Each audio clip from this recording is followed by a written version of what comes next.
Hello everyone, Sanjay Mato in this side and welcome to today new learning video। तो जैसा कि आपने thumbnail में देखा है कि what is Nifty 50 and Sensex. तो जनरली आपने जो है कई सारे अखबारों में देखा होगा या फिर न्यूज़पेपर में पढ़ा होगा कि आज निफ्टी इतना पॉइंट अप हुआ, सेंसेक्स इतना पॉइंट डाउन हुआ, इतना का वोलेटाइल हुआ। तो इन वर्ड का मतलब क्या होता है? तो आज इसी के बारे में हम लोग बात करेंगे। तो सेंसेक्स जो है हमारे इंडिया के जो टॉप 30 कंपनीज होते हैं और जो शेयर मार्केट में लिस्टेड होते हैं, हर सेक्टर का, चाहे वो फार्मा सेक्टर हो या फिर ऑटो सेक्टर हो या फिर कोई भी सेक्टर का हो, फाइनेंशियल सर्विसेज या फिर बैंकिंग सेक्टर हो, इन सेक्टर का जो टॉप 30 कंपनीज होते हैं उन कंपनीज को सेंसेक्स में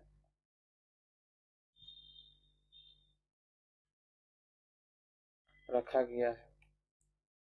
नॉर्मली सेंसेक्स का जो मार्केट कैप है वो 3.8 ट्रिलियन यूएस डॉलर है और इसको इस्टेब्लिश किया गया था 1875 में। नॉर्मली जो सेंसेक्स स्टार्ट हुआ था वो 100 पॉइंट से स्टार्ट हुआ था और अभी जो करेंटली सेंसेक्स ट्रेड कर रहा है वो 63,000 से 64,000 के बीच में ट्रेडिंग कर रहा है। और निफ्टी 50 जो इंडिया के टॉप 50 मार्केट कैपिटलाइजेशन के हिसाब से बिग कंपनीज होते हैं, उन कंपनीज का एक ग्रुप है या फिर बोला जाए तो एक बंडल है। तो उन जो बड़े मार्केट कैप वाले 50 कंपनीज है उनको निफ्टी 50 में रखा गया है। वो सब सेक्टर के होते हैं। नॉर्मली निफ्टी 50 का जो मार्केट कैप है वो 3.27 ट्रिलियन यूएस डॉलर है और इसको इस्टेब्लिश किया गया था 1995 में और ये 1000 पॉइंट से चालू हुआ था। और करेंटली अभी निफ्टी का जो ट्रेडेड प्राइसेस है वो 19,000 से लेकर के 19,500 के बीच में ट्रेड कर रहा है।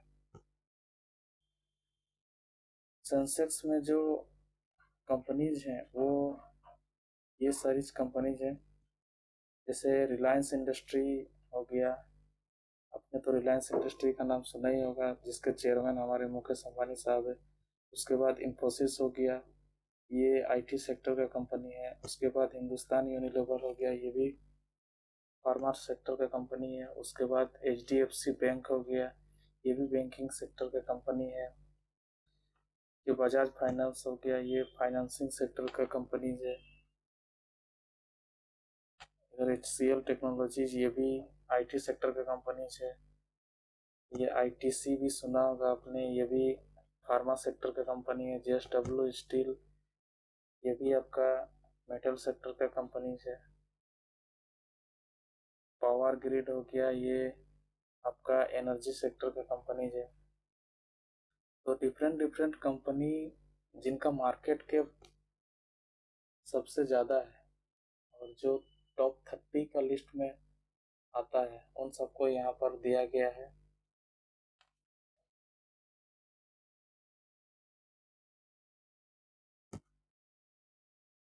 और निफ्टी 50 कंपनीज में भी वही सेंसेक्स के जो टॉप 30 कंपनीज है उन कंपनी और 20 जो उससे लोअर लेवल के जो मार्केट कैपिटलाइजेशन के हिसाब से बड़े हैं उनको भी शामिल करके निफ्टी 50 बनाया गया है।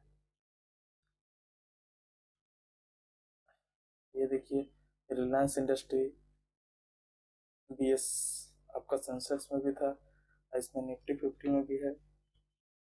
ओके फ्रेंड्स, ये देखिए HDFC बैंक उसमें भी था, सेंसेक्स में भी था, तो आपका निफ्टी 50 में भी है, इन्फोसिस सेंसेक्स में भी था, और आपका निफ्टी 50 में भी है, SBI लाइफ भी सेंसेक्स में था,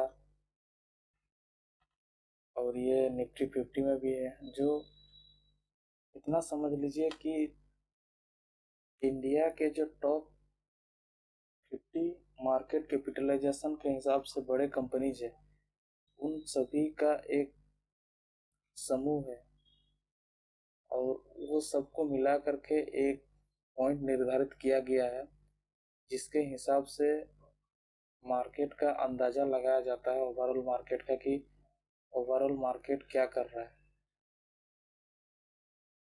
और यही 50 कंपनीज मैक्सिमम टाइम में क्या होता है कि ये जो टॉप 50 कंपनीज होते हैं, ये जिस साइड में ट्रेड कर रहे होते हैं, उसी साइड में बाकी जो कंपनीज होते हैं, जैसे NSE में आपका 5000 से ज़्यादा का शेयर जो है लिस्ट है, BSE में भी आपका 6000 से लेकर 7000 के बीच जो है शेयर लिस्टेड है। तो ये सभी भी, ये जो टॉप 30 और 50 कंपनी है, ये जिस डायरेक्शन में मूव करते हैं उस हिसाब से वो छोटे कंपनीज भी मूव करते हैं। ओके,